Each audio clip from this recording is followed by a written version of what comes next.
Have you ever found yourself captivated by someone you admire? A figure who seems to exist on a different plane, bathed in the golden light of public adoration. They appear to have it all: the fame that opens every door, the beauty that silences a room, the love of millions. We chart their triumphs, we celebrate their perfection. And then one day, they make a choice so baffling, so contrary to the narrative we've been sold, that it stops us in our tracks. A single, inexplicable act that shatters the illusion, and we're left with a burning question. Why? We see their carefully curated lives projected onto the silver screen and splashed across magazine covers. Their existence is presented as a grand, dazzling story, a fantasy we aspire to. We consume this narrative so completely that we feel a sense of familiarity, of ownership. We build them up into untouchable icons, flawless symbols of success and glamour. But this mythology, however powerful, is a construction. Behind the curtain, away from the blinding flash of the lens, the applause fades. In the quiet solitude, the icon recedes and a person remains. A human being, driven by the same complex, messy, and often contradictory impulses that guide us all. The search for love, the need for authenticity, the desire to control one's own destiny. And sometimes, those impulses lead to choices so utterly perplexing, they leave the world speechless. Decisions that seem to defy logic, to reject the very adoration they worked so hard to achieve. These are the moments that fascinate us, because they reveal the fault lines between the persona and the person. Today, we're going to pull back that curtain, not to expose, but to explore. We will journey into the lives of three of the most glamorous and influential women the world has ever known. These were not merely celebrities, they were cultural forces. Women who commanded the global stage, who didn't just follow trends but created them, defining beauty and power for their generations. We will examine the critical junctures where their private truth clashed with their public persona. Moments when the pressure to be the icon became unbearable, forcing them down paths nobody could have predicted. This journey isn't about judgment. The headlines have already done that. This is about understanding. It's an attempt to look past the mythology and see the flesh and blood women at the center of the storm, to explore the immense pressures they faced and the courage it took to reclaim their own narrative. We want to see them not just as idols frozen in time, but as complex individuals on a profound search for their own version of truth.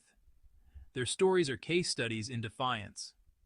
We'll explore the shocking retirement of a sex symbol at the peak of her fame, the turbulent, world-stopping love affairs of a Hollywood queen who refused to live by anyone's rules but her own, and the relentless reinvention of a pop superstar who made a career of challenging our every expectation.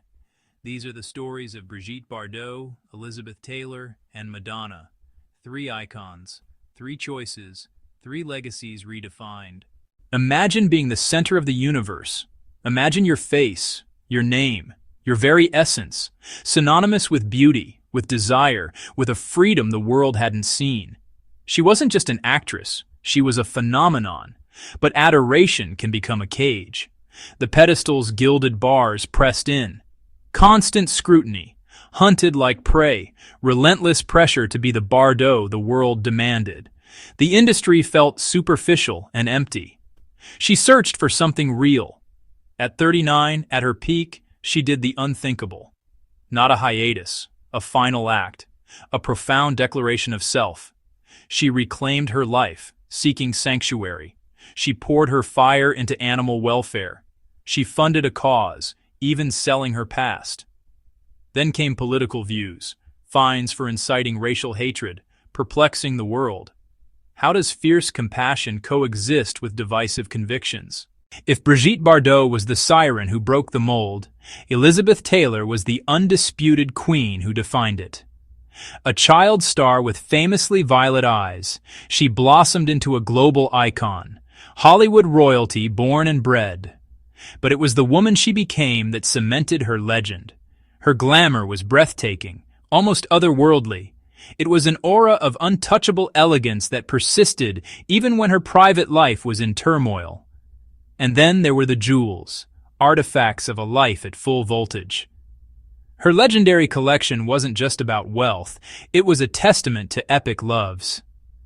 Each major piece, like the Taylor Burton diamond, was a chapter in her story, a trophy from a life of passion. She was Hollywood royalty on and off the screen, winning 2 Academy Awards and becoming the first actor to command a $1 million salary. She understood her worth and wasn't afraid to demand it, setting a new precedent for star power.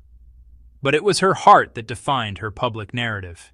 She married 8 times to 7 men in a relentless, sincere pursuit of connection. A cycle of love found and lost again and again under the harshest of spotlights. No love was more defining than her relationship with Richard Burton, an all-consuming passion ignited on the set of. Their affair sparked a global scandal, with even the Vatican condemning their romance. Their life was a whirlwind of extravagant gifts, public fights, and impossible devotion. They were 2 titans, bound by intellect and a self-destructive fire, their love playing out on a world stage. In 1974, it shattered. But they couldn't stay apart, remarrying quietly 16 months later. It was a desperate attempt to recapture the magic. But the old wounds reopened, and less than a year later, it ended for good.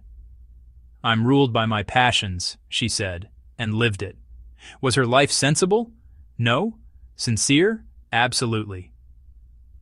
This passion extended beyond romance. She made fortunes, but her greatest legacy might be in how she gave back.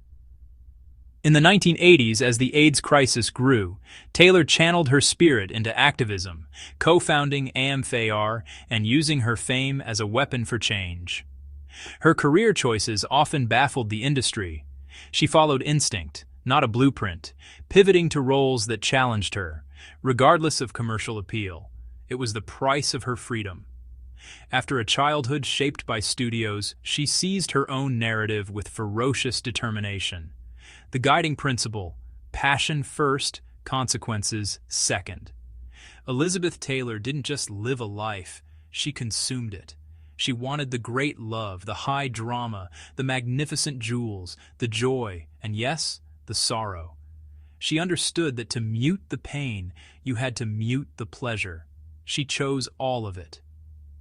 If Taylor was the queen, Madonna is the chameleon, the master of reinvention. Her transformations weren't just fashion. They were seismic shifts in sound and ideology, each a deliberate shedding of a past self. From the beginning, she toyed with contradictions, embodying the sacred and profane. The boy toy belt buckle with a crucifix wasn't an accessory, it was a thesis statement. She knew contradiction was power. It commanded attention, sparked debate, and forced a cultural conversation on her terms. At her pop peak, she delivered incendiary imagery that set off a firestorm. The 1989 Like a Prayer video, with its burning crosses and religious ecstasy, was a direct challenge to the establishment.